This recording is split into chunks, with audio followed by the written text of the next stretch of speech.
প্রারম্ভে আমি দু একটি আয়াত পড়েছি এবং একটা হাদিস শরীফ পাঠ করেছি। তো আল্লাহ সুবহানাহু ওয়া তাআলা ইরশাদ করেছেন, বিসমিল্লাহির রহমানির রহিম, ইন্নাল্লাযীনা আমানু ওয়া আমিলুস সালিহাতি কানাত লাহুম জান্নাতুল ফিরদাউসি নুজুলা।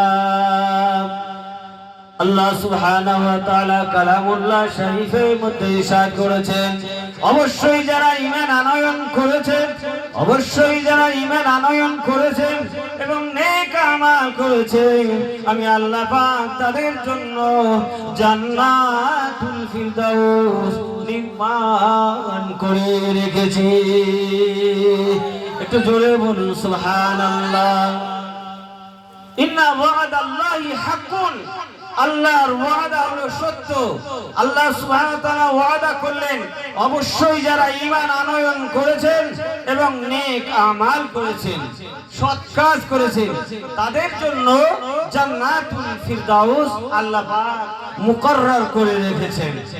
এখন ঈমান, আমানা বিল্লাহ, আমানা বিল্লাহ, আমানতু বিল্লাহি ওয়া মালাইকাতিহি ওয়া কুতুবিহি ওয়া রুসুলিহি ওয়াল ইয়াউমিল আখির। স্বল্প সময়ে, বেশি লম্বা করব না। এই স্টিকার আছে, যাই হোক, তো সময় তো নেই, সেই জন্য আর বেশি বলার সময় আর 4 মিনিট বলছেন। তো একটা কথাই বলবো যে গ্রামবাসী, এই যে যুবক ছেলেরা বা গ্রামবাসী সকলে মিলে যে সাবরেসানের মাহফিলটা আপনারা আয়োজন করেছেন, এর জন্য আপনাদের কতটুকু ফায়দা হবে ছোট্ট একটা উদাহরণ স্বরূপ বলি। হযরতে মুসা আলাইহিস সালাতু ওয়াস সালামের জামানায়, হযরতে মুসা আলাইহিস সালাতু ওয়াস সালামের জামানায় একজন গুনাহগার ব্যক্তি, একজন জিনাকার ব্যক্তি, তার স্বভাব ছিল বেশি বেশি করে জিনা ব্যভিচার করে। ওই জিনাকার ব্যক্তিকে একদিন সবাই ধরে ফেললো, হাতে নাতে প্রমাণ পেয়ে গেল। মুসা আলাইহিস সালাতু ওয়াস সালামের জামানায় যখন ওই যুবককে যখন ধরে ফেললো, ধরার পরে কি হয় আমরা তো খুব ভালো করেই জানি। ওই যুবকটাকে ধরে আর যে যার মতো সবাই মিলে প্রহার করতে লাগলো, এমন ভাবে মারতে লাগলো, মারতে মারতে তার শরীরটাকে ক্ষত বিক্ষত করে দিল। শরীর থেকে রক্ত ঝরঝর করে ঝরতে থাকে, আর ওই যুবকটা অজ্ঞান হয়ে জ্ঞান হারিয়ে আর জমিনে পড়ে যায়। সবাই মনে করলো হয়তো এ মারা গিয়েছে, অতি সংক্ষেপে বলছে।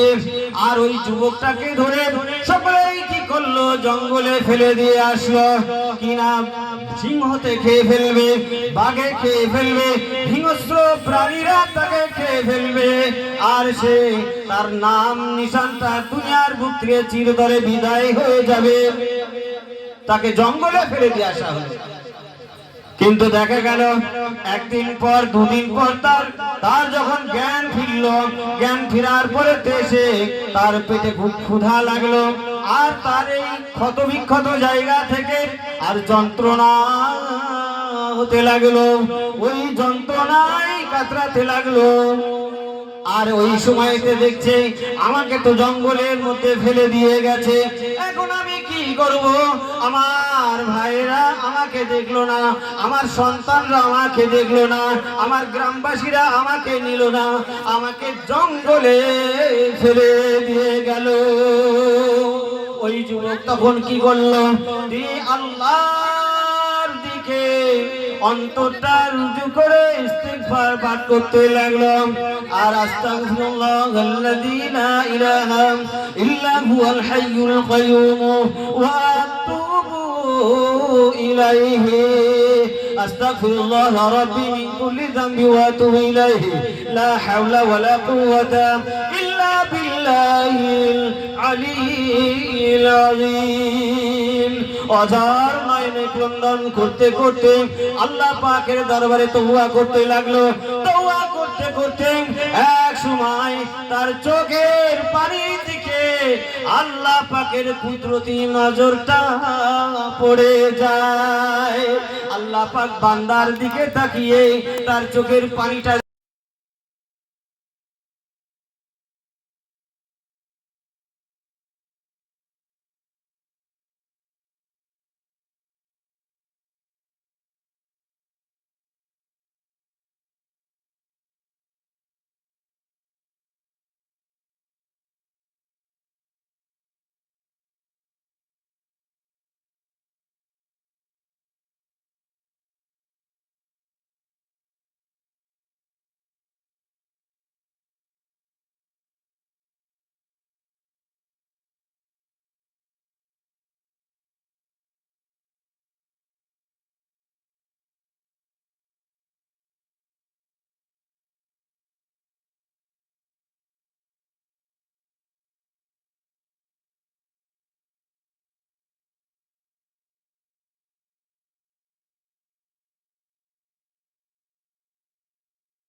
বিনিময়ে তার জিন্দগির সমস্ত পাপারাশি সমস্ত গুনাহগাতা মাফ করে দিয়ে তাকে মাসুম বানিয়ে দিলাম। শুধু তাই নয়, বরং আমি আল্লাহ পাক আমার ওলি বলে ঘোষণা করে দিলাম। একটু জোরে বলুন সুবহানাল্লাহ। আমার ওলি বলে ঘোষণা করে দিলাম। আল্লাহ সুবহানাহু ওয়া তাআলা বললেন ওই রাত্রিতে, যে রাত্রিতে আল্লাহ পাক ওই যুবকের তওবাটা কবুল করে নিয়েছিলেন, ওই রাত্রিতে আর হযরত মূসা আলাইহিস সালাতু ওয়াস সালাম তার কাছে আল্লাহ পাক একটু ভুল করেছেন। কিসের মাধ্যমে? ইলহাম অথবা ওহী।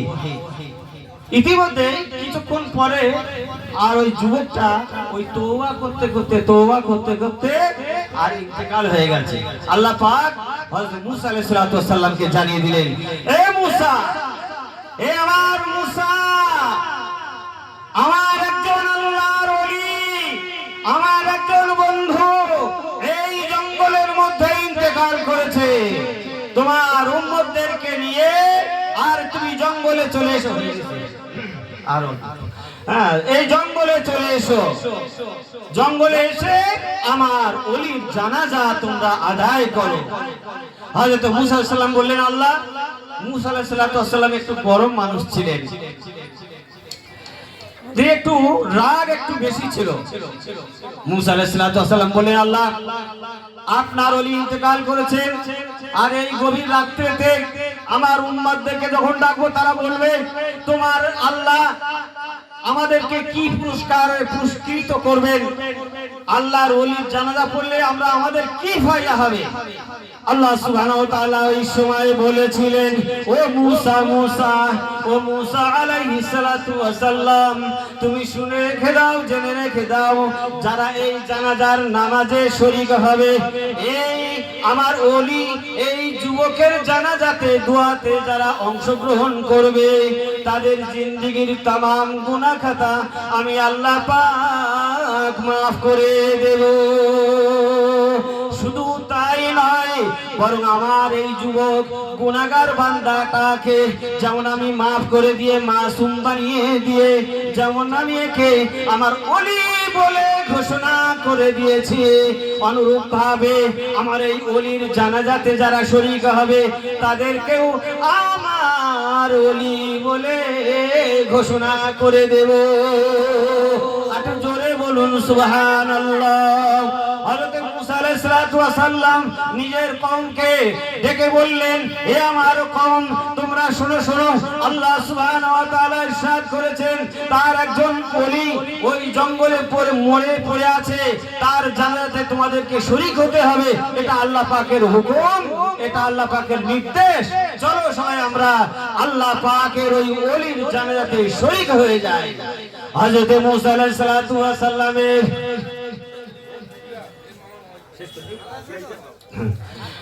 মূল কথা হলো যে আমরা যে গ্রামবাসী সবাই মিলে যে এই মাহফিলটাকে অনুষ্ঠিত